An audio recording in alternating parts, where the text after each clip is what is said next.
গল্পের আসর বাই অগ্নিলা চ্যানেলে আপনারা শুনছেন আশাপূর্ণা দেবীর লেখা সুবর্ণলতা, আজ এর দ্বাদশ পর্ব।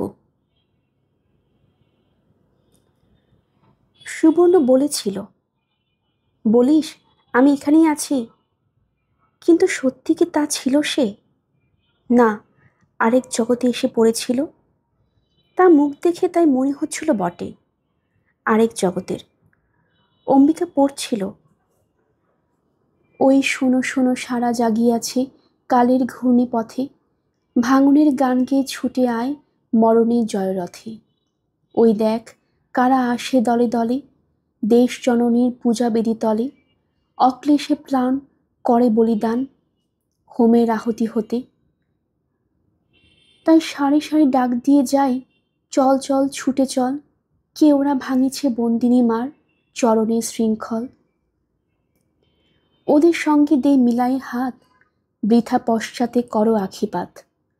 বাঁধিবি কি তোরে শিশুর হাস্য, প্রিয়ার অশ্রুজল, এখনো না যদি ভাঙিতে পারিস। পড়তে পড়তে থেমে যায় অম্বিকা। কুণ্ঠা কুণ্ঠা হাসি হেসে বলে, দূর, নিশ্চয়ই আপনার ভালো লাগছে না। ভালো লাগছে না? সুবর্ণ উত্তেজিত গলায় বলে, ভালো লাগছে না মানে? কে বলেছে ভালো লাগছে না? পড়ো, পড়ে যাও। যে লাইনটা পড়লে আবার ওইটা থেকে পড়ে যাও। অম্বিকার অস্বস্তি হচ্ছিল। অম্বিকার নিজের মন যতই উদার আর নির্মল হোক, পাড়াগাঁয়ের ছেলে সে, অনাত্মীয় তো দূরের কথা, নিকট আত্মীয় পুরুষের ঘরেও এমন একা বসে গল্প করলে যে মেয়ের ভাগ্যে ভৎসনা জোটে, তার নামে নিন্দে রটে, তা তার জানা। তার উপর আবার কবিতা শোনা। তবু সুবর্ণর ওই আবেগ আবিষ্ট ভালো লাগার মুখটা বেশ একটা নতুন আনন্দের স্বাদ এনে দিচ্ছে। সত্যি, এমন করে এমন একটা আগ্রহ উৎসুক মনের সামনে কবে অম্বিকা নিজের লেখা কবিতা আবৃত্তি করতে পেরেছে? তাছাড়া অস্বস্তি যেমন ওদিকে, তেমনি এদিকেও। অম্বিকার অস্বস্তি ভাবটা যদি মেজ বৌদির চোখে ধরা পড়ে যায়, তাতেও লজ্জার সীমা নেই। উনি স্ত্রীলোক হয়ে সাহস করে বসে রইলেন, আর অম্বিকা? দূর, উনি কত বড় গুরুজন, ওর কাছে আবার। অতএব আবার গলা ঝেড়ে শুরু করে দেয় অম্বিকা, এখনো না যদি ভাঙিতে পারিস, কখনো কি হবে আর? লৌহ নিগর গরিবে আবার প্রবলের অনাচার, মরণ কুণ্ডে ঝাঁপ দিতে এসে নত শিরে কি করে ফিরে যাবি শেষে? মস্তকে বহি কি কাটার মুকুট, ললাটে অন্ধকার, বিশ্বজগৎ টিটকারি দেবে ধিকৃত উপহাসে। জ্যোষ্ঠী আহত পশুর সমান কাপুরুষ কৃতদাসে, ভাবি তনয়ের ললটে কি ফের দিয়ে যাবি এ কলঙ্ক জের? এই সেরেছে। অম্বিকা হাতের কাগজগুলো উল্টে পাল্টে দেখতে থাকে, বিপন্ন মুখে বলে, এর পরের পৃষ্ঠাটা আবার কোথায় গেল? নেই? সুবর্ণ চমকে ওঠে, আশাভঙ্গের উত্তেজনায় বলে, কি করে রাখো কাগজপত্র? কি করলে ছাই? রয়েছে তো কাগজ তোমার হাতে। অম্বিকা অপ্রতিভ মুখে বলে, এটা শেষ পৃষ্ঠা, মাঝখানটা একটা টুকরো কাগজে ছিল। আশ্চর্য, সুবর্ণর মনে আসে না সুবর্ণর অম্বিকার অভিভাবক নয়, মনে আসে না ওকে তিরস্কার করবার তার অধিকার আছে কিনা। প্রায় অভিভাবকের ভঙ্গিতেই ক্রুব্ধ তিরস্কার করে ওঠে, ধন্যী ছেলে, অমন ভালো জিনিসটা হারিয়ে ফেললে। অম্বিকা অপরাধী অপরাধী ভাবে বালিশের তলায় হাত বুলোয়, তোষক উল্টে দেখে সুবর্ণ চৌকির তলায় উঁকি মারে হেঁট হয়ে, তারপর বিফল মনোরক হয়ে বলে, না, সে নির্ঘাত হাওয়ায় উড়ে বন জঙ্গলে চলে গেছে, মুখস্থ নেই। অম্বিকা কুণ্ঠিত হাসি হাসে, না, এই তো মাত্র কাল রাত্রে লিখেছি। যাগ্গে, শেষটাই পড়ো, এত ভালো লাগছিল। অম্বিকা আবার পরের পাতাটায় চোখ ফেলে, বোধ করি নিজের ওই মুখস্থ না থাকার জন্য মরমই মরে। সে কুণ্ঠিত গলাতেই পড়ে দাঁড়িয়ে দাঁড়িয়েই, কালিমাখা মুখে পৃথিবীর বুকে টিকে থেকে কিবা ফল, অকারণ শুধু ধ্বংস করিতে ধরার অন্ন জল। ক্ষুদ্র ক্ষতির হিসাব কষিয়া যে মাটি আগুলি রহিবি বসিয়া, দাবি দাওয়াহীন সে মাটির ঋণ শোধ দিবে কিসে বল? নাড়া দিয়ে ভাঙ পুরনো দেওয়াল, কতকাল রবে খাড়া, শাসন রক্ত ভ্রুকুটির তলে, মাথা তুলে আজ তারা। বীর দাপে যারা করে অন্যায়, তারা যেন আজ ভালো জেনে যায়। বিষ বৃক্ষের উচ্ছেদ লাগি, মাটিতেও জাগে সারা। অম্বিকা ঠাকুরপো, সহসা যেন একটা আর্তধ্বনি করে ওঠে সুবর্ণলতা। কি ভাগ্যে অম্বিকার হাতটাই চেপে ধরেনি। অম্বিকা ঠাকুরপো, ওইখানটা আর একবার পড়ো তো। অম্বিকা বিস্মিত হয়, অম্বিকা বিচলিত হয়। তাকিয়ে দেখে সুবর্ণর মুখে আগুনের আভা, সুবর্ণর চোখে জল। আশ্চর্য তো, মানুষটা এত আবেগপ্রবণ। একটু যেন ভয় ভয় করছে। কই পড়ো। সুবর্ণর কণ্ঠে অসহিষ্ণুতা। এ তো শুধু এই পরাধীন দেশের কথাই নয়, এ যে আমাদের মতন চিরপরাধীন মেয়েদের কথাও। কি করে লিখলে তুমি? পড়ো পড়ো, আরেকবার। অম্বিকা যেন বিপন্ন গলায় আরেকবার পড়ে। নাড়া দিয়ে ভাঙ পুরনো দেওয়াল, কতকাল রবে খাড়া, শাসন রক্ত ভ্রুকুটির তলে, মাথা তুলে আজ তারা। বীর দাপে যারা করে অন্যায়, তারা যেন আজ। না, সুবর্ণলতার আজকের দিনটা বুঝি একটা অদ্ভুত উল্টোপাল্টা দিয়ে গড়া। ভালো আর মন্দ, আলো আর ছায়া, পদ্ম আর পঙ্ক, তা নইলে এমন অদ্ভুত ঘটনা ঘটে। যখন সুবর্ণলতা মুগ্ধ বিহ্বল দৃষ্টিতে তাকিয়ে আছে একটা পরপুরুষের মুখের দিকে, যখন সুবর্ণর মুখে আলোর আভাস আর চোখে জল, এবং যখন এই অনাসৃষ্টি দৃশ্যের ধারে কাছে কেউ নেই, তখন কিনা সে দৃশ্যের দর্শক হবার জন্য দরজায় দাঁড়িয়ে সুবর্ণলতার চিরবাতিগ্রস্ত স্বামী, যে নাকি এ যাবৎকাল আপন চিত্তের আগুনে জ্বলে পুড়ে থাক হলো। সেই জলে পুড়ে মরা মানুষের সামনে জ্বলন্ত দৃশ্য। দরজায় এসে দাঁড়িয়েছে, থিয়েটারি ঢঙে বলে উঠেছে, বাহ বাহ, কেয়া বাত, এই তো চাই। পুরনো দেওয়াল অটুট রইল, বিষবৃক্ষে পাতাটি মাত্র খসল না, মাটির সারা মাটির মধ্যে স্থির হয়ে রইল। সুবর্ণ তাড়াতাড়ি মাথার কাপড়টা একটু টেনে দিয়ে বলে উঠল, তুমি হঠাৎ? চাপা ভালো আছে তো? হ্যাঁ। যে মুহূর্তে আচমকা দরজার প্রবোধের মূর্তিটা ফুটে উঠেছিল, সেই চকিত মুহূর্তটুকুতে চাপার কথাটাই মনে এসেছিল সুবর্ণলতার। হঠাৎ ও কেন এমন বিনা খবরে? চাপার কোনো রোগবালাই হয়নি তো? কিন্তু সেই চকিত চিন্তার পর মুহূর্তেই দূর হয়ে গেল সে আশঙ্কা। তেমন হলে ওই থিয়েটারি ঢঙে কেয়া বাতটা হতো না নিশ্চয়ই। এ আর কিছু নয়, গোয়েন্দাগিরি। ঝাঝা করে উঠল মাথা, সারা শরীরে মাথা বয়ে গেল বিদ্যুৎ প্রবাহ। তবু ফেটে পড়তে পারা গেল না, সামলে নিতে হলো নিজেকে। মাথায় কাপড় টেনে উদ্ভিবন গলায় বলতে হলো, তুমি যে হঠাৎ? চাপা ভালো আছে তো? বিদ্যুৎ প্রবাহকে সংহত করতে শক্তি ক্ষয় হচ্ছে বইকি, তবু উপায় কি? ওই সভ্য ভদ্র উদার ছেলেটার সামনে তো আর সুবর্ণ তার স্বামীর স্বরূপটা উদ্ঘাটিত করতে পারে না, তাদের ভেতরে দাম্পত্য সম্পর্কের স্বরূপ। কিন্তু সুবর্ণ শক্তি ক্ষয় কি রক্ষা হলো কিছু? সুবর্ণ স্বামী কি মহল্লাসে নিজের গায়ে কাদা মাখল না, নিজের মুখে চুনকালি? মাটিতে মিশিয়ে দিল না সুবর্ণ সমস্ত সম্ভ্রম? দিল। সুবর্ণ জীবনের সমস্ত দৈন্য উদ্ভাগিত ঘরে দিল সুবর্ণ স্বামী। বলে উঠল, চাপা, ওসব নাম মনে আছে তোমার এখনো? আশ্চর্য তো, চাপার খবর জানি না, তবে চাপার মা যে খুব ভালো আছে তা প্রত্যক্ষ করছি। বাহ, চমৎকার। সাধে কি আর শাস্ত্রে বলেছে সাপ আর স্ত্রীলোক এই দুইকে কখনো বিশ্বাস করতে নেই?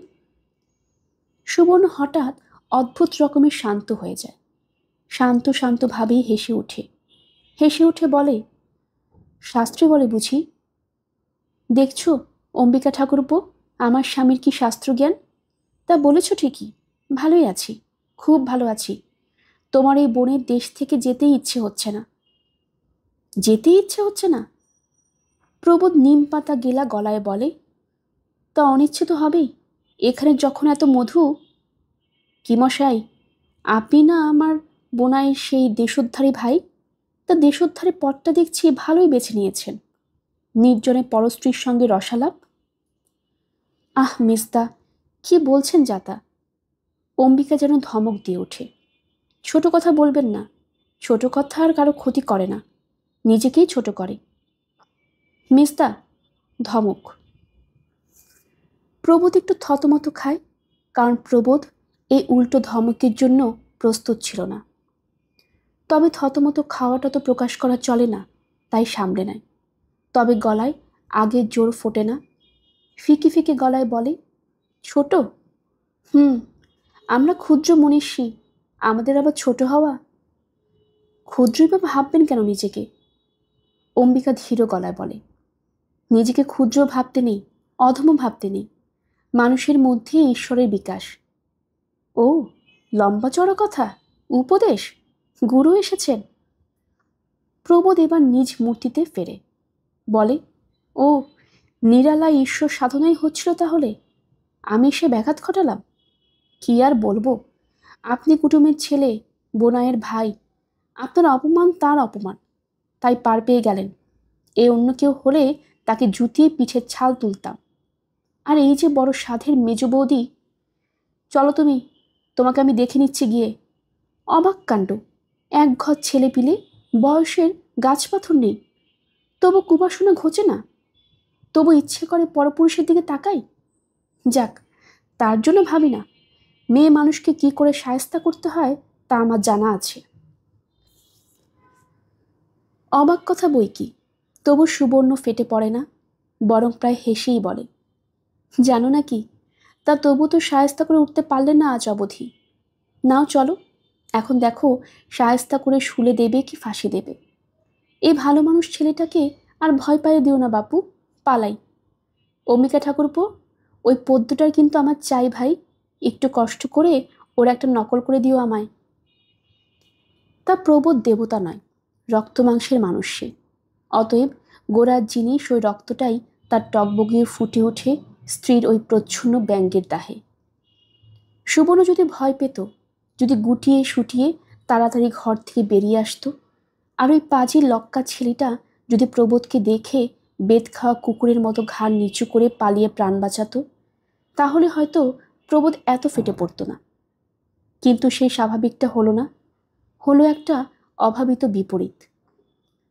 ছোড়াটা এলো বড় বড় কথা কয়ে উপদেশ দিতে, আর সুবর্ণ কিনা স্বামীকেই ব্যঙ্গ করল।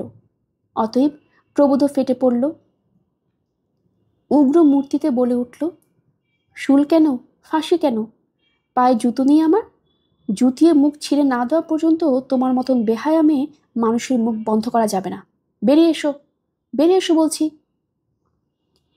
এতদিন পরে স্বামী এলো, ধরফরিয়ে উঠে আসবে তা না, পরপুরুষের বিছানায় বসে বসে স্বামীকে মশকরা। আর তুমি শালা! তা অনেক সামলেছে নিজেকে প্রবোধ, স্ত্রীর চুলে মুঠে ধরেনি এবং শালা শব্দটা উচ্চারণ করেই থেমে গেছে। সুবর্ণ এবার উঠে আসে, কেমন একটা অবচলিত ভাবেই আসে। আর সবচেয়ে আশ্চর্য, এরপরও সেই পরপুরুষের সঙ্গে কথা কয়, বলে, মিথ্যে তোমরা দেশ উদ্ধারের স্বপ্ন দেখছো অম্বিকা ঠাকুরপো, দেশকে আগে পাপমুক্ত করবার চেষ্টা করো। এই মেয়ে মানুষ জাতটাকে যতদিন না এই অপমানের নরককুণ্ড থেকে উদ্ধার করতে পারবে, ততদিন সব চেষ্টায় ভস্মে ঘি ঢালা হবে। প্রবোধের সঙ্গে এসেছিল সুবালার ছোট ছেলেটা। তাকে বলেছিল সুবালা, এই যা যা, ছুটে যা, তোর মেজমামিকে ডেকে নিয়ে আয়, অম্বিকা কাকার বাড়িতে আছে বোধ হয়। প্রবোধ সেই মাত্র খুলে রাখা জুতোটা আবার পায়ে গলিয়ে বলেছিল, চল, আমিও যাচ্ছি। সুবালা প্রমাদ গুনেছিল। সুবালা তার মেজদাকে অনেকদিন না দেখলেও একেবারে চেনে না তা তো নয়, তাই বলে উঠেছিল, তুমি আবার কি করতে যাবে গো? এই তেতেপুরে এলে, তুমি বসো, হাত মুখ ধো, ও যাবে আর আসবে, তুমি ততক্ষণ একটু মিষ্টির পানা খাও। প্রবোধ বনের এই সহৃদয় আতিথ্যের আহ্বানে কর্ণপাত করেনি, গট গট করে এগিয়ে গিয়েছিল ছেলেটাকে চল বলে একটা হুমকি দিয়ে। সুবালা কিংকর্তব্য বিমূঢ় হয়ে দাঁড়িয়েছিল। মেজদার পিছু পিছু গেলে যে ভালো হতো সেটা তখন মনে পড়েনি তার। মনে পড়িয়ে দিলেন ফুলেশ্বরী, বললেন, তুমিও গেলে পারতে বৌমা, মনে হচ্ছে মেজ ছেলে একটু রাগী মানুষ। একটু রাগী? সুবালাও রেগে ওঠে, বলে, আজন্মের গোয়ার বউটাকে কি তিলার্ধ স্বস্তি দেয়? রাত দিন সন্দেহ, ওই বুঝি বউ মন্দ হলো। তার ওপর আবার মেজো বই বা মূর্তি একা মেয়ে মানুষ পদ্য শুনতে ওর ঘরে গেল। কেন চাই তাও জানি না। পদ্য শুনতে? হ্যাঁ গো, বললো তো তাই কেন। মা অম্বিকা কাকার বাড়ি আছে পিসি, পদ্য শুনবে। পদ্য টদ্য লেখে তো ঠাকুরপো, আর মেজো বউ তেমনি পাগল। জানিস যখন বড় ওই রকম। ফুলে সুরে আসতে বলেন, সংসারে এই পাগলদেরই সবচেয়ে বিপদ বৌমা। সুবর্ণর মতন মেয়ে সংসারে দুর্লভ, কিন্তু সবাই তো ওকে বুঝবে না। একা বেটা ছেলের বাড়িতে যেতে নিন্দে এ বোধ হয় নেই ওর। গঙ্গা জলে ধোয়া মন ওর। তা তো ধোয়া, এখন জানি না কি খোয়ার হয়, যা আগুন হয়ে গেল মেজদা। তাতেই বলছিলাম তুমি সঙ্গে গেলে পারতে। তাই দেখছি, কিন্তু এখন আবার গেলে। তা হোক বৌমা, তুমি যাও। রাগের মাথায় যদি ছেলে সুবর্ণকে একটা চড়া কথা বলে বসেন, ভারী লজ্জার কথা হবে। অম্বু আমাদের আপন, ওদের তো কুটুম। তবে যাই, উনুনে যে আবার দুধ বসানো। দুধ আমি দেখছি, তুমি যাও। আমার মন নিচ্ছে দাদা তোমার বকাবকি করবে। সুবেলা অতএব দাওয়া থেকে নামে, আর মনে মনে ভাবে, মেজদার এই দুম করে আসাটাই ফন্দির। জানি তো সন্দেহবাতিক মানুষ।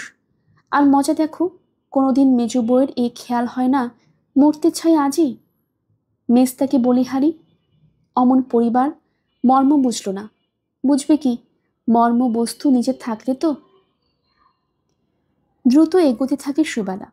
সুবালা হয়তো ঠিক সময় পৌঁছতে পারলে ব্যাপার সমে আসতো। হয়তো সুবালা গিয়ে বলে উঠত, কি জ্বালা মেজবউ, তুই এখানে বসে বসে পদ্য শুনছিস, আর মেজদা যে এদিকে মন কেমনের জ্বালায় ছুটে পুটে চলে এসে তোকে না দেখে বিশ্বভ্রমণ অন্ধকার দেখছে। হয়তো যা হোক করে কেটে যেত ফাড়া, কিন্তু কাটবার নয়, তাই কাটল না। সুবালা বেরিয়ে দুপা যেতেই গরুর রাখালটা কাদো কাদো হয়ে ধরল, ও মা, মঙ্গলির বাছুরটা পেলে গেছে। পালিয়ে গেছে? হ্যাঁ। ক্যাতা খুঁজনু?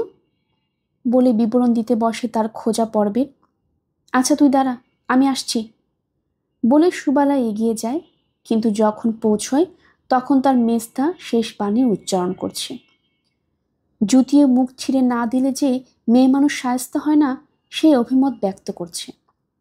সুবালার সর্বাঙ্গ দিয়ে ঘাম ঝরে যায়। সুবালা মরমে মরে যায়। অম্বিকা ঠাকুরপোর সামনে এইসব কথা, তাও সুবালারই দাদার মুখ থেকে। নিরুপায় একটা আক্ষেপ, হঠাৎ চোখে জল আসে তার। যেমন এসেছিল তেমনি দ্রুত পায়ে ফিরে যায়। সুবর্ণলতা টের পায় না তার এই অপমানের আরও একজন সাক্ষী রয়ে গেল। কিন্তু এত অপমানের পর আবার সুবর্ণ সেই স্বামীর পিছু পিছু সেই স্বামী ঘরে ফিরে গেল। সুবর্ণলতা না সত্যবতীর মেয়ে? তাই তো, সুবর্ণলতা না সত্যবতীর মেয়ে, যে সত্যবতীর স্বামীর কাছ থেকে আঘাত পেয়ে এক কথায় স্বামীর সংসার ত্যাগ করে গিয়েছিল, আর ফেরেনি। মায়ের সেই তেজের কণিকা মাত্র পায়নি সুবর্ণলতা। সত্যবতী তার মেয়ের এই অধোগতি দেখে ধিক্কার দেবে না? বলবে না, ছি ছি সুবর্ণ তুই এই? সেই ধিক্কারের সামনে তো চুপ করে থাকতে হবে সুবর্ণকে, মাথা হেঁট করে।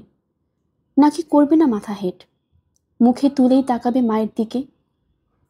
বলবে, মা, তোমার অবস্থায় আর আমার অবস্থায় সেখানে যে আকাশ পাতাল তফাত।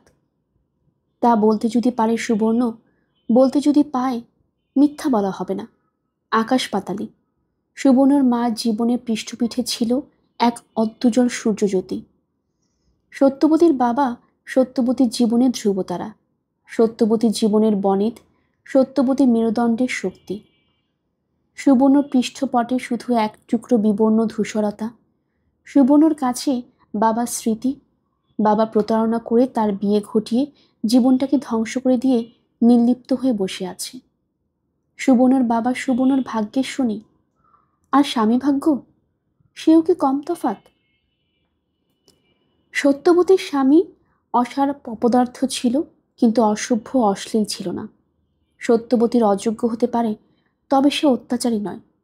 কিন্তু সুবর্ণলতার ভাগ্য তো মাত্র এই দ্বিতীয় বিশেষণগুলোই। আজীবন সুবর্ণকে একটা অসভ্য, অশ্লীল আর অত্যাচারী ঘর করতে হচ্ছে। ত্যাগ করে চলে যাবে কখন? সোজা হয়ে দাঁড়াতে শিখবার আগেই তো ঘাড়ে পিঠে পাহাড়ের বোঝা উঠেছে জমে। ওই বোঝা তার নামিয়ে রেখে চলে যাবে সুবর্ণ তার সন্তানদের মধ্যেও নিজের জীবনের প্রতিচ্ছবি দেখতে। হয়তো আরো কালিমাখা হবে সে ছবি। সুবর্ণ তাই তার মার সামনে মুখ তুলে বলতে পারবে, মা, তোমার মেয়ে তোমার মতো নিষ্ঠুর হতে পারেনি, এই তার ত্রুটি। তোমার মতো হালকা ছোট্ট সংসার পায়নি, এই তার দুর্ভাগ্য। তোমার মেয়ে মায়ে তাড়ানো বাপে খেলানোর তেজটা ফলাবে তবে কোন পতাকাতে দাঁড়িয়ে? ধিক্কার তুমি দিতে এসো না মা। শুধু এইটুকু ভেবো, সকলের জীবন সমান নয়। সবাইকে একই মাপকাঠিতে মেপে বিচার করা যায় না। যাকে বিচার করতে বসবে আগে তার পরিবেশের দিকে তাকিয়ে। সুবর্ণর পরিবেশ সুবর্ণকে অসম্মানের পাকে পুঁতে রেখেছে। সুবর্ণ আবার এইটুকু অসম্মানে করবে কি? আর সুবর্ণ দেহ কোটরে এখনো না শত্রুর বাসা। তাকে বহন করে নিয়ে যাবে কোন মুক্তির মন্দির পথে? সুবর্ণকে অতএব সেই পথেই নেমে যেতে হবে, যে পথের শেষে কি আছে সুবর্ণ জানে না। পথটা অন্ধকারে ভরা, এই জানে শুধু। কিন্তু সুবর্ণ হয়তো একদিন তার সন্তানের মধ্যে সার্থক হবে, মাথা তুলে দাঁড়াবে পৃথিবীর সামনে। সেই স্বপ্নই দেখে সুবর্ণ, সেই ভবিষ্যতের ছবিতেই রং দেয়। এখন অতএব আর কিছু করার নেই সুবর্ণর, তাই স্বামীর পিছু পিছু চলে যাওয়া ছাড়া। ফুলেশ্বরী ন্যাড়া মাথাটায় ঘুমটা টানেন। ফুলেশ্বরী অবাক গলায় কুটুমের ছেলেকে সম্বোধন করে বলেন, সে কি বাবা, এসেই চলে যাবে কি? বোনের বাড়ি এসেছ, একটা বেলাও তো থেকে যাবে। প্রবোধচন্দ্র গম্ভীর গলায় বলে, থাকবার জো থাকলে থাকা যেত, সময়ের অভাব।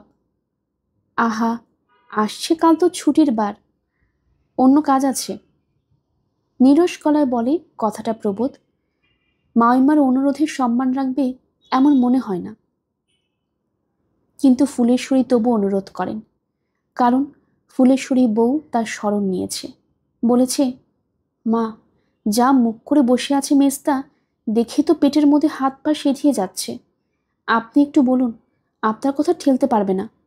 আহা, অকস্মাৎ এমন দুম করে নিয়ে যাবে, পোয়াতি বউটাকে একটু মাছ ভাত মুখে না দিয়ে পাঠাবো কোন প্রাণে? ফুলেশ্বরী তাই আপ্রাণ করেন, বলেন, বুঝলাম কাজ আছে, কিন্তু জোরশো করে সামনে নিও বাবা। পুরুষ ছেলে, তোমাদের অসাধ্যে কি আছে? মেজ মেয়ে এ অবস্থায় যাত্রা করবে, একটু মাছ ভাত মুখে না নিয়ে যেতে দিই কি করে? আমি তোমার হাতে ধরে অনুরোধ করছি বাবা। কিন্তু প্রবোধের কি এখন ওইসব তুচ্ছ ভাবপ্রবণতার মান রক্ষা করার মতো মানসিক অবস্থা? মাথার মধ্যে রক্ত তার টকবক করে ফুটছে না? সেই উত্তাপকে প্রশমিত করে সে এই পাপপুরীতে রাত্রিবাস করবে? গুছিয়ে গাছিয়ে বোনাইয়ের পুকুরের মাছে ঝোল খেয়ে তবে যাত্রা করবে? এই দণ্ডে সুবর্ণকে কোনো একটা নির্জন জায়গায় ঠেলে নিয়ে গিয়ে মেরে পাট করে দিতে ইচ্ছে করছে না? বোনের বাড়িতে বিশ্বাস করে পরিবার রেখে গিয়েছিলাম, বোন সে বিশ্বাসে মান রেখেছে যে। কেন চোখে চোখে রাখতে পারিনি? শাসন করতে পারিনি? বলতে পারিনি, বেচাল করো না মেজ বউ? তা নয়, সোহাগের দেওরের সঙ্গে মাখামাখি করতে ছেড়ে দিয়েছেন, সেই বোনের মান রাখতে যাব আমি? অতএব প্রবোধকে বলতেই হয়, বৃথা উপরোধ করছেন, আজ না গেলেই নয়। এবার অমূল্য গলা বাড়ায়, বলে, তা কাজটা যখন এত জরুরি, সেরে নিয়ে দুদিন বাদে এলে তো ভালো হতো মেস্তা। মেস্তা ভ্রু কুচকে নেপথ্য বর্তনীর উদ্দেশ্যে একটি কড়া দৃষ্টি হেনে তেতো গলায় বলে, কারুর কারুর অন্তত ভালো হতো, তাতে আর সন্দেহ কি? অমূল্য অত বোঝে না, বলে ফেলে, সত্যি সেটাই ভালো ছিল মেস্তা। এমন হঠাৎ তো এদের যাবার তো কোনো কথা ছিল না। কথা ছিল না? আইন দেখাতে এসেছো? ফুটন্ত রক্ত উছলে উঠে। বরাবর তোমার বাড়িতে থেকে যাবে এমন কথাও ছিল না নিশ্চয়ই? আমার পরিবার, তার উপর আমার জোর চলবে না? হঠাৎ নেপথ্য বর্তিনী বেরিয়ে আসে, বলে ওঠে, চলবে নাকি বলো? 100 বার চলবে। ইচ্ছে হলে কোমরে দড়ি বেঁধে কাঁটাবন দিয়ে হিস্ট্রি নিয়ে যাওয়া চলবে। যাত্রার আয়োজন করে দিন আপনি ঠাকুর জামাই। গরুর গাড়িকে তো বলে পাঠাতে হবে। ঠাকুরঝি, তুমি মন খারাপ করো না। ভাজকে মাছ ভাত খাইয়ে পাঠাবার বাসনা তো তোমার ভাইয়ের কল্যাণের জন্য। আমার আর তাতে রুচি নেই ভাই, মুখ ফুটে বললামই সে কথা। সুবালা মনে মনে শিউরে উঠে বলে, দুগ্গা দুগ্গা। অমূল্য বোধ করে বিচলিত হয় এবং অমূল্যর মেজশালা হঠাৎ গগন বিদারী চিৎকারে বলে ওঠে, শুনলে? শুনলে তো? নিজ কর্ণে শুনলে তো? এই মেয়ে মানুষকেও সতী বলে বিশ্বাস করতে হবে। তোমরা কি বলো? মেয়ে মানুষ স্বামীর অকল্যাণ চায়, তার রীতি চরিত্রে ভালো, এ কথা বলো তোমরা? কেউ আর কিছু বলে না। গরুর গাড়ি আসে। ছেলে মেয়েগুলো কাঁদতে কাঁদতে গিয়ে ওঠে সে গাড়িতে। বড় আশা ছিল তাদের আরও কিছুদিন থাকবে। কত সুন্দর করে আজই তারা ইট সাজিয়ে পাকা বাড়ি তৈরি করেছিল, সব গেল ঘুচে। সুখ বস্তুটা তাহলে জলের আলপনা, অতি সুন্দর নকশা নিয়ে ফুটে উঠেই মুহূর্তেই মিলিয়ে যায়। আনন্দ কি বস্তু, স্বাধীনতা কাকে বলে, ভারহীন মন কেমন জিনিস, এখানে আস্বাদ পেয়েছিল তারা। কিন্তু কদিনই বা। শিকারী ঈগল পাখির গল্পে সেই ঈগলটার মতোই যেন বাবা ঠকাস করে এসে নামলো আর ছো মেরে নিয়ে গেল। কানু ভানু আর চন্দন ওরই মধ্যে যতটা পারল সংগ্রহ করে নিল। কষা পেয়ারা, কাঁচা কুল, টক বিলিতি আমড়া ইত্যাদি। তাছাড়াও থোর, করমচা, গাব, মাদার পর্যন্ত অনেক কিছু জমিয়ে উঠল তাদের সঞ্চয়ের ঘরে। তা জমে উঠতে উঠতে তো জীবনের জমা খরচ। শুধুই কি জমে উঠে ঘৃণা, ধিক্কার, অসন্তোষ? জমে উঠে না ভালোবাসার সঞ্চয়, কৃতজ্ঞতার সঞ্চয়, শ্রদ্ধার সঞ্চয়? না জমলে পৃথিবীর ভারসাম্য রক্ষা হচ্ছে কি করে? নিজের কেন্দ্রে পাক খেতে খেতে এই যে তার অনন্তকালের পরিক্রমা, এ তো কেবলমাত্র ভারসাম্যের উপর। তাই সুবর্ণলতার শুকিয়ে ওঠা স্নায়ুশিরার আবরণের মধ্যে কাঠ হয়ে থাকা আগুনের ডেলার মতো চোখ দুটো দিয়ে জল ঝরে পড়ে, বারে বারে পড়ে। সুবালা যখন আলতা পুড়িয়ে দিতে দিতে অনবরত হাঁটুতে মুখ ঘষতে চোখ মুছে তখন পড়ে। সুবালার ছেলেরা যখন সুবর্ণ ছেলেদের জন্য এক চুপড়ি সে ওদের মাটির ইট এনে রেখে যায়, সুবর্ণ তরঙ্গের কাছে তখন পড়ে, আর উতলে উপচে শত ধারে পড়ে। যখন ফুলেশ্বরী তার সুদূর ভবিষ্যতের প্রপত্রের উদ্দেশ্যে রচিত বহু পরিশ্রম সঞ্জাত আর বহু কারুকার্য খচিত কাঁথাখানি ভাঁজ করে এনে বলেন, জিনিসের মতো জিনিস একটু হাতে করে দেবার ভাগ্যি তো করিনি মেজমে, একখান লাল পেরে কোরা শাড়ি এনে দেবার সময়ও দিলে না ছিলে। এইখানে রাখো, যে মনীষীটুকু আমার সংসারে কদিন বাস করে গেল, অথচ কিছু দেখল না, জানল না, তার জন্য ঠাকুরমার হাতে এই চিহ্নটুকু। তখন তখন চোখের জলে পৃথিবী ঝাপসা হয়ে গেল সুবর্ণর। সুবর্ণর মুখ দিয়ে কথা বেরোল না। সুবর্ণ শুধু সেই অমূল্য উপহারখানি হাতে নিয়ে মাথায় ঠোকালো। সুবর্ণ চোখে এত জল? সুবর্ণ আর 5টা সাধারণ মেয়ের মতো যাত্রাকালে কেঁদে ভাসাচ্ছে? একটু যেন অপ্রতিভ হলো প্রবোধ, একটু যেন বিস্মিত। যাত্রাকালে তাই বেশি শোরগোল তুলল না। আর গরুর গাড়িতে ওঠার পর অমূল্য যখন বিরাট একটা বোঝা এনে চাপিয়ে দিল গাড়িতে, তখনও বিনা প্রতিবাদে নিল সেই ভার। আরও একবার চোখের জল। সুবর্ণ সেই বোঝাটার দিকে তাকালো। সুবর্ণ মুহূর্ত খানিক স্তব্ধ হয়ে রইল। সুবর্ণ চোখ দিয়ে আস্তে আস্তে বড় বড় মুক্তোর মতো কয়েকটি ফোঁটা গড়িয়ে পড়ল। ধুলো মাখা মলার ছেঁড়া দড়ি দিয়ে থাক করে করে বাঁধা এক বোঝা পুরনো মাসিক পত্র নিয়ে এলো অমূল্য। ব্যস্ত ভঙ্গিতে বলল, মেজদা, যদি একটা উপকার করো, বইগুলো কলকাতায় একজনকে দেবার কথা, তো এই সুযোগে তোমার গলায় চাপাচ্ছি, যদি নিয়ে যাও। প্রবোধ আমার সাড়া হবে না বলে চেঁচিয়ে উঠল। নিম্নাজির সুরে বলল, তা আমি কাকে দিতে যাব? আরে না না, তোমায় দিতে যেতে হবে না, সে যখন কলকাতায় যাওয়াটাও হবে দেখা যাবে। তুমি শুধু সঙ্গে করে নিয়ে গিয়ে তোমার ঘরে রেখে দিও। এত জায়গা কোথায়, ঘর তো বোঝাই। এইটুকু বলে প্রবোধ। অমূল্য আরও ব্যস্ততার ভাবে বলে, চৌকির তলাটায় যে করে হোক, দেখতে তো পাচ্ছ দামি জিনিস নয়, তবে জহুরির কাছে জহরের আদর, জায়গা একটু দিও দাদা। চোখের জল পড়ে পড়ে একসময় শুকিয়ে যায়। সুবর্ণ তবু নির্নিমেষে সেই জহরগুলোর দিকে তাকিয়ে থাকে। আর একসময় খেয়াল হয় তার, অম্বিকা নামে সেই উদমাদা ছেলেটা সরল বটে, কিন্তু নির্বোধ নয়। কিন্তু এই নির্মল ভালোবাসার উপহারগুলির পরিবর্তে একটু নির্মল প্রীতির কৃতজ্ঞ হাসি হাসবার অবকাশও পেল না সুবর্ণ, হয়তো জীবনেও পাবে না। আগে ইচ্ছে হয়েছিল ওদের গ্রামের আওতা থেকে বেরিয়ে একবার রেলগাড়িতে উঠতে পারলে হয়। সুবর্ণকে বুঝিয়ে ছাড়বে মেয়ে মানুষের বার বাড়লে তার কি দশা হয়। কিন্তু করায়ত্ত করে ফেলার পর সে দুরন্ত দুর্দমনীয় ইচ্ছেটা কেমন যেন মিয়ে গেল। আর বোধ করি ওই মিয়ে যাবার দরুণই হঠাৎ প্রবোধচন্দ্র একটু বিচক্ষণতা এলো। ছেলেমেয়েরা বড় হয়েছে, ওদের সামনে ওদের মাকে বেশি লাঞ্ছনা না করাই ভালো। তবে কাহাতাক আর চুপ করে বসে থাকা যায় অপ্রতিভের চেহারা নিয়ে? হয়তো প্রবোধের ওই উগ্র মেজাজের গভীরতম মূল শিকড়ের কারণটা এই, চুপ করে থাকলেই নিজেকে ওর কেমন অপ্রতিভ আর অবান্তর লাগে।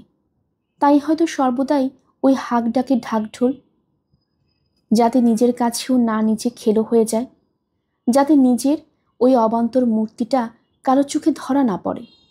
অতএব চুপ করে বসে থাকা যায় না। ছেলেদের সঙ্গে কথা পারে প্রবোধ। গুচ্ছির আকোচ খাকোচ নিয়ে এলি যে, গিলবি ওইগুলো? চন্দন তাড়াতাড়ি কচুরের পেয়ারাগুলো আঁচলে ঢেকে ফেলে বলে, সবগুলো খাবো নাকি?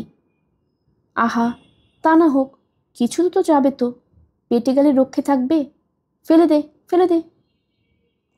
বারে চন্দনের স্বর অনুনাসিক হয়ে ওঠে, কত কষ্টে গাছ ঠেঙিয়ে নিয়ে এলাম। আহা, কি অমূল্য নিধি।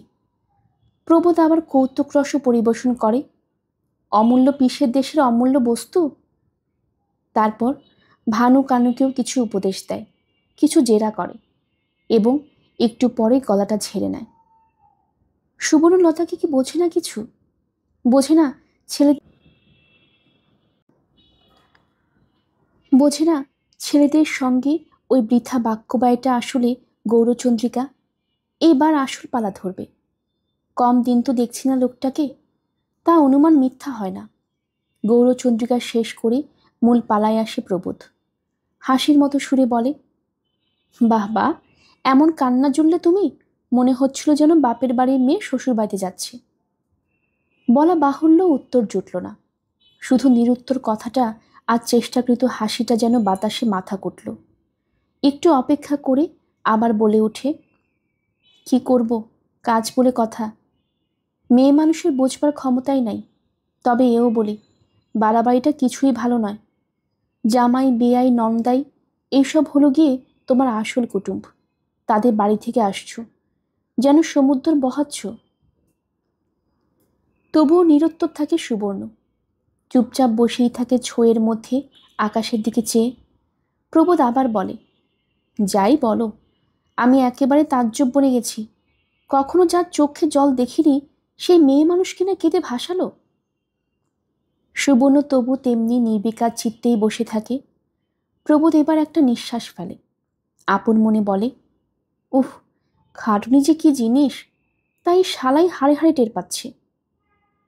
তবু সুবর্ণ নীরব।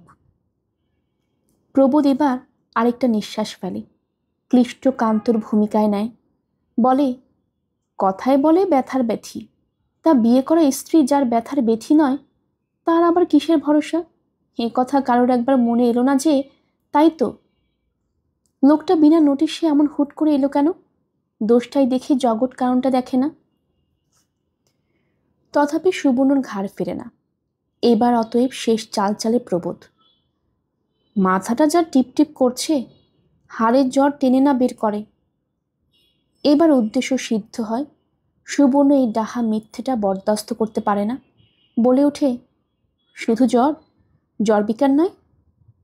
হয়তো প্রবোধের সন্ধির মনোভাব দেখে ঘেন্নাতেই বলে, রাগ করবার কথা, রাগ করে চেঁচিয়ে উঠবার কথা। কিন্তু আশ্চর্য, সেসব করে না প্রবোধ, বরং নিশ্চিন্ত গলায় বলে, তা সেটা হলেই বোধহয় খুশি হও তুমি। সুবর্ণ আবার মুখটা ফিরিয়ে নিয়ে জানলার দিকে রাখে, শুধু উদাস উদাস গলায় বলে, খুশি? কি জানি, জিনিসটার আস্বাদ তো জানলাম না একাল অবধি। মেয়ে গাড়িতে শুধু বউকেই তুলে দেয় না প্রবোধ, সব ছেলে মেয়ে কটাকেই তুলে দেয়। মালপত্র তো বটেই। নিজে হাত পা ঝেড়ে পাশের কামরায় বসে মনে মনে চিন্তা করতে থাকে, কি করে আবার অবস্থায় আয়ত্ত আনা যাবে। নিতান্তই যে হাত পুড়িয়ে রেঁধে খাওয়ার এবং তৎপরে মামির বাড়ি গিয়ে গিয়ে খাওয়ার যন্ত্রণাতেই বউকে আনতে গিয়েছিল সে, এবং গিয়ে মাত্র দেখতে না পেয়ে মেজাজ বিগড়ে গিয়েছিল, সেটাই বোঝাতে হবে বিশদ ব্যাখ্যায়। তাছাড়া শরীর খারাপের ভানও করতে হবে একটু, নচেত যে পাষাণ মেয়ে মানুষ মন করবে না। আশ্চর্য এই, বউ যতই বেচাল করুক আর প্রবোধ তাতে যতই খেপে যাক, শেষ পর্যন্ত নিজেকেই যেন ক্ষুদ্র মনে হয়।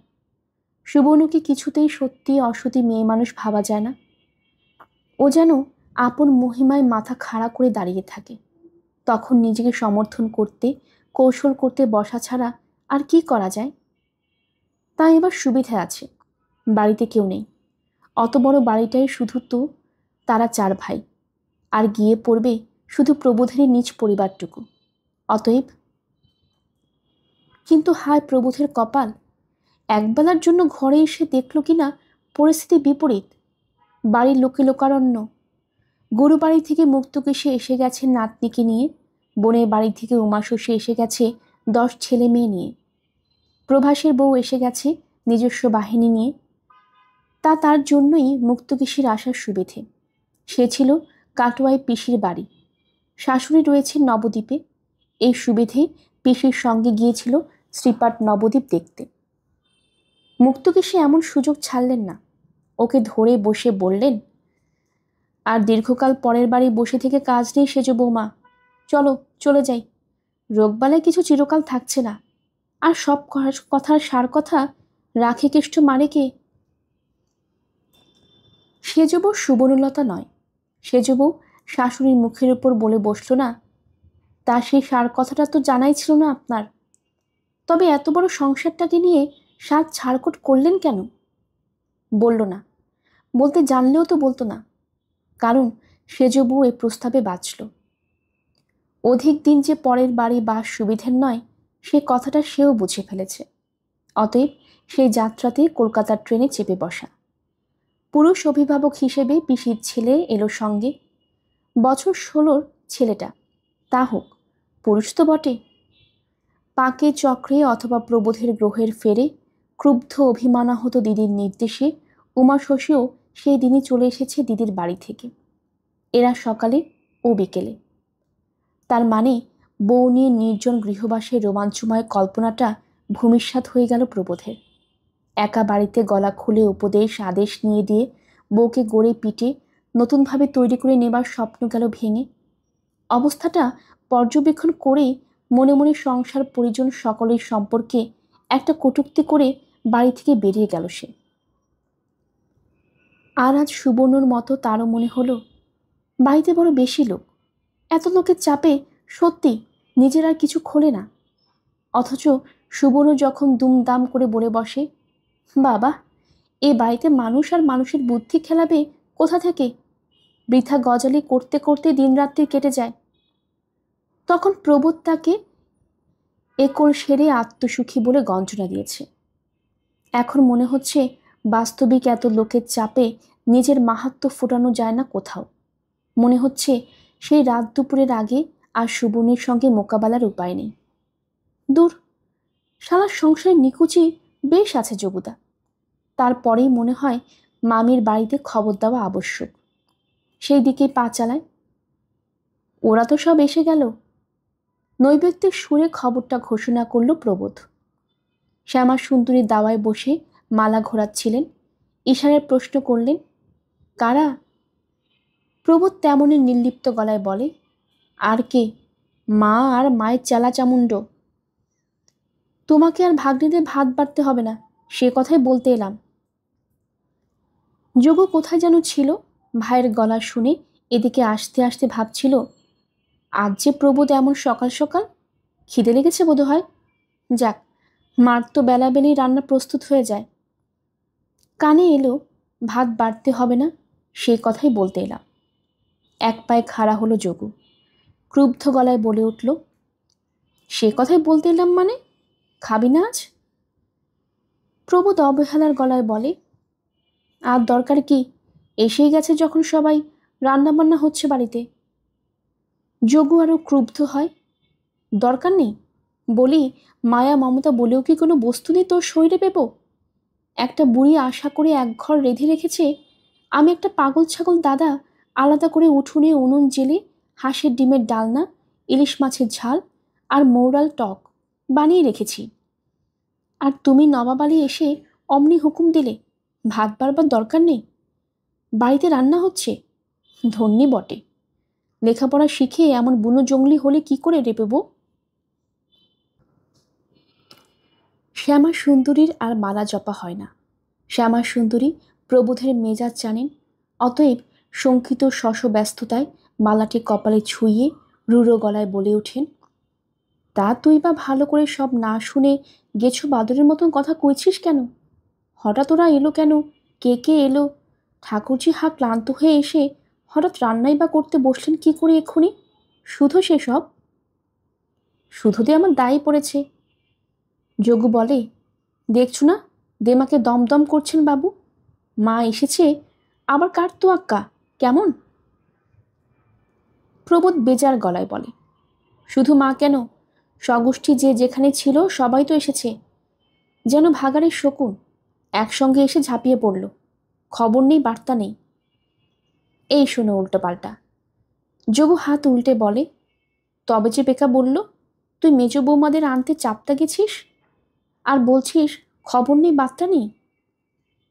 আরে বাবা, আনতে গেছিলাম কে বললে?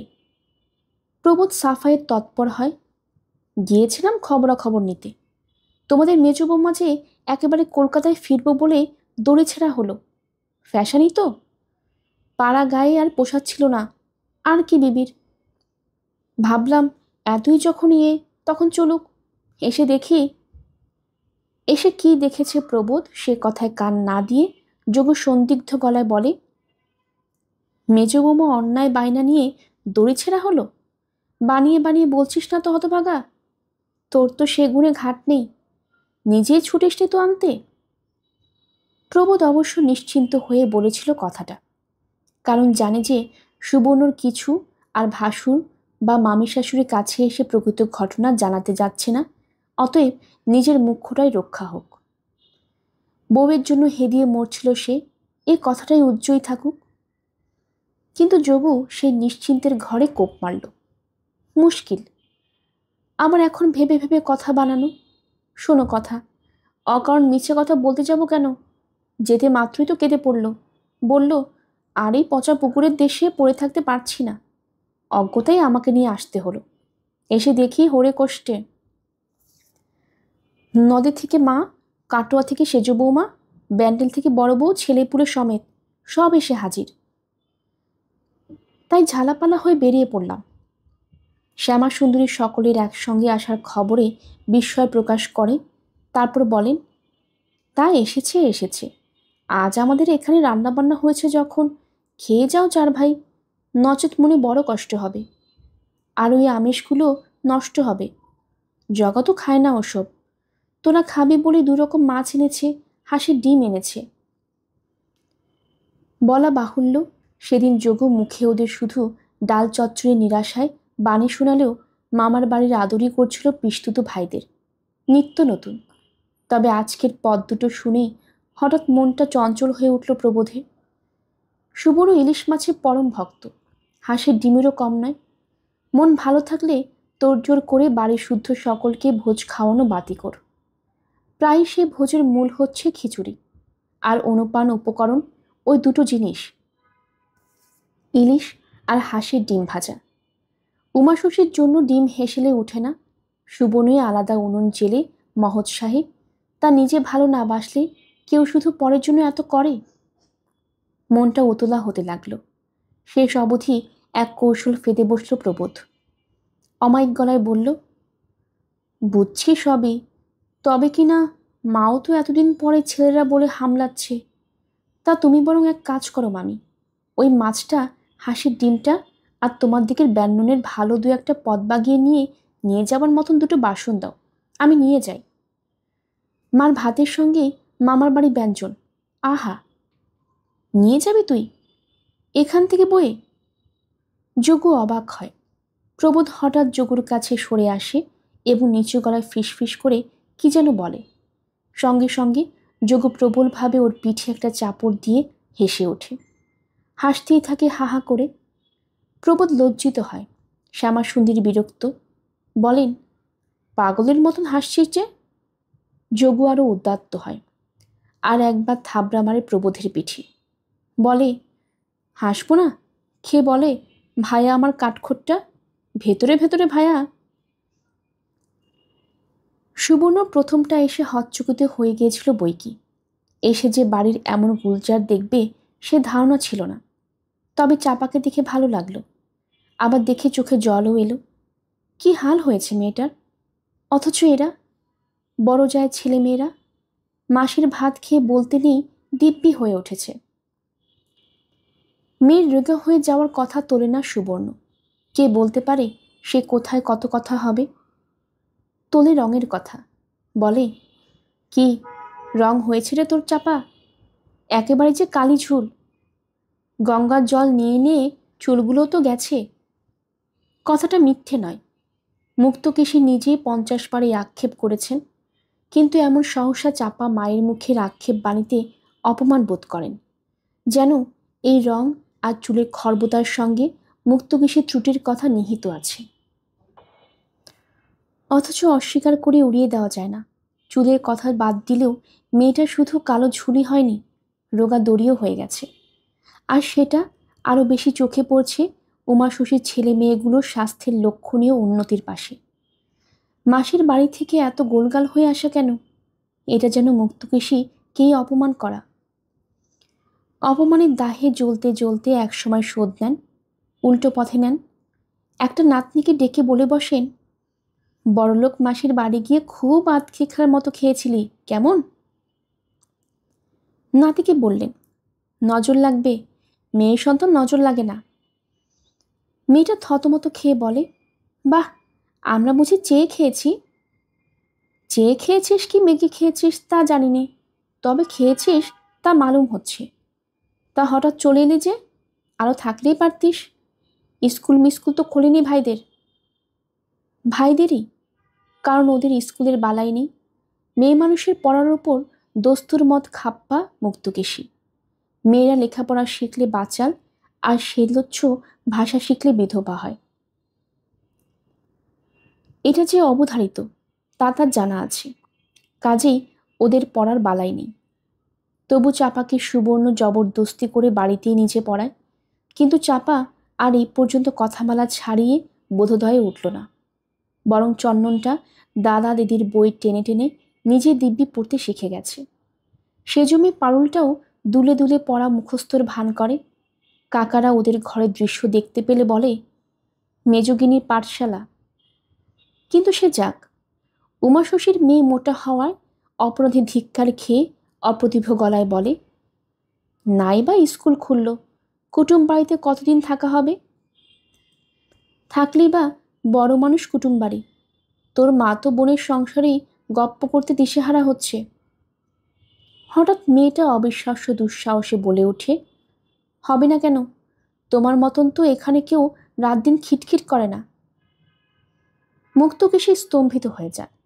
মুক্তকেশী যেন আপন ভবিষ্যতে অন্ধকার ছবি দেখতে পান। মানবে না, আর কেউ মানবে না। মনে হচ্ছে মান সম্মানের দিন শেষ হয়ে এলো। একজন চোপা করলেই সবাই সাহস পাবে। এইটি করলো মেজ বৌমা, দুঃসাহস ঠোকালো সবাইয়ের মধ্যে।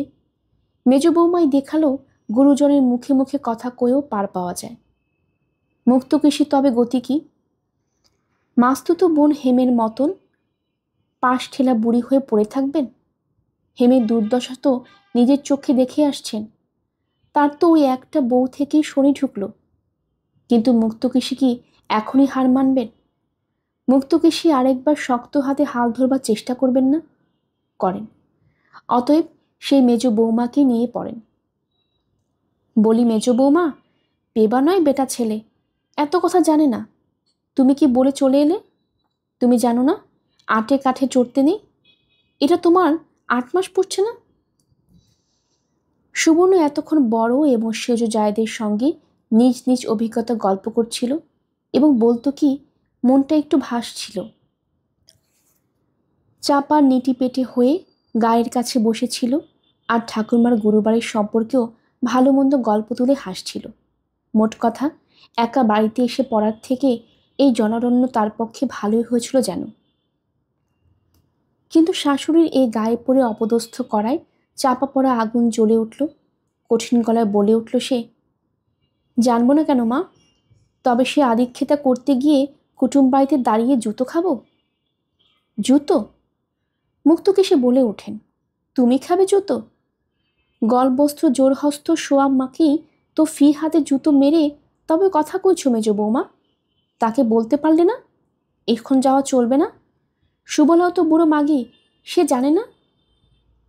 সুবর্ণ তীব্র স্বরে বলে, সবাই সব জানে মা, শুধু আপনি আপনার ছেলেকে জানেন না। তবে আটে কাঠে চড়ে যদি কিছু বিপদ ঘটে তো বুঝবো সেটা আমার পুণ্যফল। পুণ্যফল? বিপদ ঘটলে তোমার পুণ্যফল? মুক্তকেশী যেন অসহ্য ক্রোধে এসিয়ে পড়ে। মেজ বৌমা, তুমি না মা?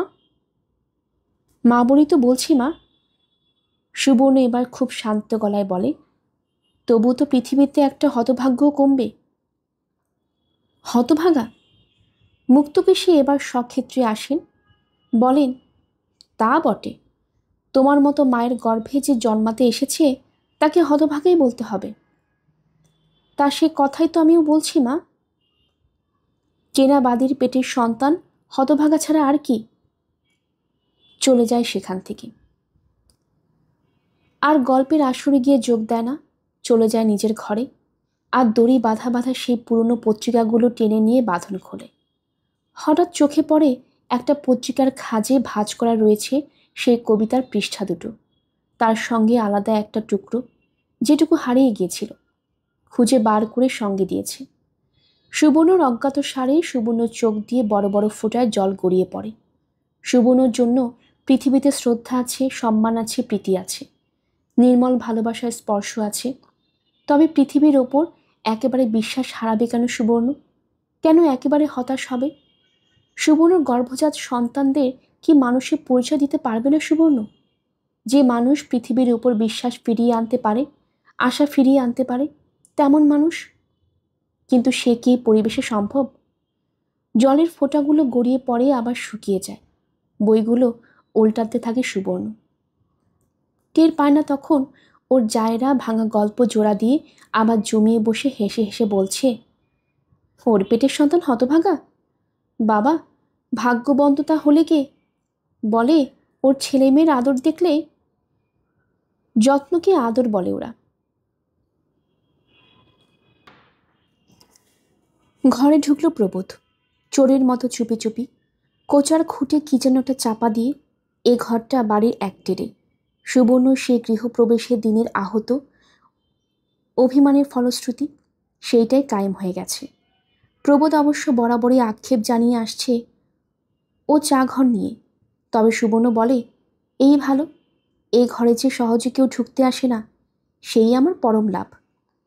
তা কেউ ঢুকতে আসে না জেনেও প্রবোধ আস্তে দরজাটা আধ ভেজানো করে ফিস ফিস করে বলে, এই শোনো, চট করে এটুকু সেরে ফেলো দেখি।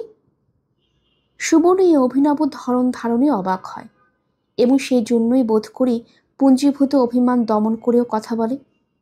বলে, কি সেরে ফেলবো? আরে এসো না, এই জানালার ধারে, চট করে মুখে পুড়ে ফেলো। কোচার তলা থেকে বার করে ছেঁড়া খবরের কাগজ আর শালপাতায় মোড়া তরকারি ঝোল মাখা একটা চেপটে যাওয়া হাঁসের ডিম আর একখানা ভেঙে টুকরো হওয়া ইলিশ মাছ। সুবর্ণ রাগ করতে ভুলে যায়। সুবর্ণ স্তম্ভিত গলায় বলে, এর মানে? আরে বাবা, মানে পরে শুনো, করবো গল্প, আগে খেয়ে নাও তো। ছেলে পুলেকে হঠাৎ ঘরে ঢুকে পড়বে, জিনিসটা তো তোমার প্রিয় বলেই অনেক কৌশলে সরিয়ে নিয়ে এলাম। আমার প্রিয় বলে? আমার প্রিয়? সুবর্ণর মুখে একটা অলৌকিক রহস্যময় হাসি ফুটে ওঠে। সুবর্ণ সেই হাসির মধ্য থেকে যেন সপ্রচ্ছন্নের গলায় বলে, কে বলল জিনিস দুটো আমার প্রিয়? কে বললে? তার রহস্যের হাসি প্রবোধের মুখেও ফুটে ওঠে। সেও বেশ একটু কৌতুকের গলায় বলে, না বললে বোঝা যায় না। আমি না হয় তোমার দু চক্ষের বিষ, তুমি তো আমার, ধরো ধরো, গেল আমার কোচা ফোচা, তেলে ঝোলে একসা। সুবর্ণ কিন্তু স্বামীর এই বিব্রত ভাবকে উপেক্ষা করেই বসে থাকে এবং স্থির গলায় বলে, কিন্তু বাহাদুরি নেওয়াটা আর হলো না তোমার। দুটোর একটাও খাই না আমি। খাও না তুমি? দুটোর একটাও? প্রবোধের গলায় ক্রুব্ধ অবিশ্বাসের সুর ফুটে ওঠে। বাস্তবে কি অনেক কষ্টরোধ করে আনতে হয়েছে তাকে অকিঞ্চিৎকর জিনিস দুটো। এনেছে নিহাদে প্রাণের টানে, সাত জেগেছিল এনেই সুবর্ণর মুখে পুড়ে দিয়ে হাসাহাসি করে পূর্ব অপরাধের পাষাণ ভারটাকে সরিয়ে ফেলবে। কিন্তু মেয়ে মানুষটি নিজেই যেন কাঠ পাথর, এগিয়ে এলো না, দেখল না, আবার মিছে করে বলছে খাই না। আর কিছু নয়, পোষা রাগ। আচমকা নিয়ে চলে আসার রাগটি পুষে রেখেছেন, তাই স্বামীর এই বেপট অবস্থা দেখেও মমতা নেই একটু। তাই তারও গলায় ভালোবাসার সুর মুছে গিয়ে ক্রুব্ধ সুর ফেটে, খাও না, ডাহা একটা মিথ্যে কথা বললে। সুবর্ণ খুব শান্ত গলায় বলে, মিথ্যে কথা বলতে যাব কেন শুধু শুধু? আর মিথ্যে কথা বলা আমার স্বভাব কিনা ভালোই জানো তুমি। ইলিশ মাছে আমার কাটার ভয়, সে কথা বাড়ির সবাই জানে। ও, সবাই জানে? শুধু আমি শালা? তা এটাতে আর কাটা নেই, এটা কি দোষ করলো? ওতে আমার কেমন গন্ধ লাগে। তাছাড়া যে জিনিস রান্নাঘরে ঢোকে না তা খেতে আমার রুচি হয় না। তথাপি প্রবোধের এসব কথা বিশ্বাস হয় না। নিত্য এসব অত উৎসাহ করে আনায় সুবর্ণ অমনি নাকি? বলে বসেও সে কথা। রুচি নেই বললেই হলো? বাঙালকে আর হাইকোর্ট দেখো না মেজবউ। 12 মাস এত আহ্লাদ করে আনাচ্ছ রাঁধছ, আর নিজে খাও না? তা তো নয়। আমার আনা জিনিস খাবে না তাই বলো। সুবর্ণ ওর অভিমান ক্ষুব্ধ মুখের দিকে তাকিয়ে দেখে। সুবর্ণ ওর স্বামীর অভিমানের কারণটার দিকে তাকিয়ে দেখে।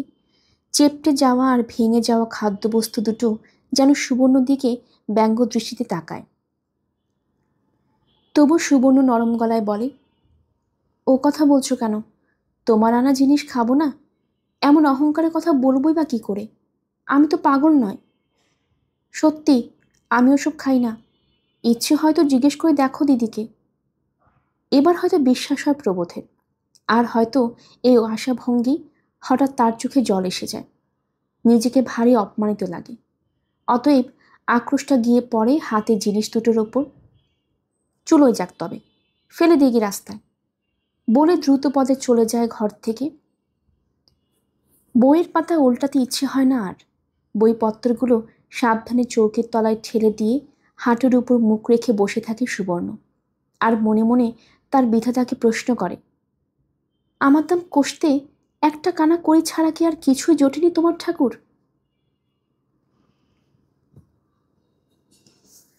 গল্পের আসর বাই অগ্নিলা চ্যানেলে আপনারা শুনছিলেন আশাপূর্ণা দেবীর লেখা সুবর্ণলতা। আসছিল এর 12 পর্ব। আপনারা যারা নতুন আমাদের চ্যানেল শুনছেন, কাইন্ডলি চ্যানেলটি সাবস্ক্রাইব করে নেবেন, আশপাশের সবাইকে জানিয়ে দেবেন। পরবর্তী পর্ব শোনার জন্য আমন্ত্রণ জানানো হলো। সবাই ভালো থাকবেন, ধন্যবাদ।